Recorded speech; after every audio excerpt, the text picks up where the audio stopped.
येमेनच्या हुती गटानं इस्रायली शहरांना लक्ष्य करून हायपरसोनिक बॅलिस्टिक क्षेपणास्त्र आणि 3 ड्रोन डागण्याची जबाबदारी स्वीकारली आहे. इराणच्या चाबहार बंदरावरील अमेरिकेच्या निर्बंध माफीची मुदत 29 सप्टेंबर पासून संपणार आहे. कामचटका प्रदेशाला 7.8 रिश्टर स्केलच्या भूकंपाचा धक्का बसला असून सुनामीचा इशाराही देण्यात आलाय. पंजाब पोलिसांनी आज कपूरथळा जिल्ह्यातील फगवाडा येथे एका मोठ्या सायबर फसवणुकीच्या रॅकेटचा पर्दाफाश केलाय. सॅन्टे ग्लोबल आणि IIT खरगपूर यांनी आज कोलकाता येथे सेमीकंडक्टर आणि क्वांटम टेक्नॉलॉजीजमध्ये उत्कृष्टता केंद्र स्थापन करण्यासाठी एक सामंजस्य करार केलाय.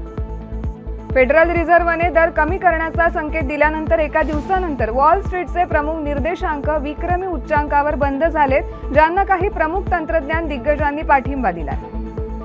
गाझामध्ये तात्काळ आणि कायमस्वरूपी युद्धबंदी आणि पोलिसांची सुटका करण्याची मागणी करणाऱ्या संयुक्त राष्ट्र सुरक्षा परिषदेच्या ठरावाला अमेरिकेने पुन्हा एकदा वेटो केलाय. सेवा पर्व मालिकेअंतर्गत मोदी सरकारने आदिवासी सक्षमीकरण वाढवलंय.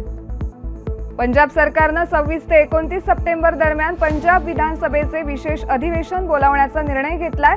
अलीकडील पुरामुळे झालेल्या नुकसानीशी संबंधित नियमांमध्ये अनेक लोकाभिमुख सुधारणा करणे यावर लक्ष केंद्रित केलं जाणार आहे.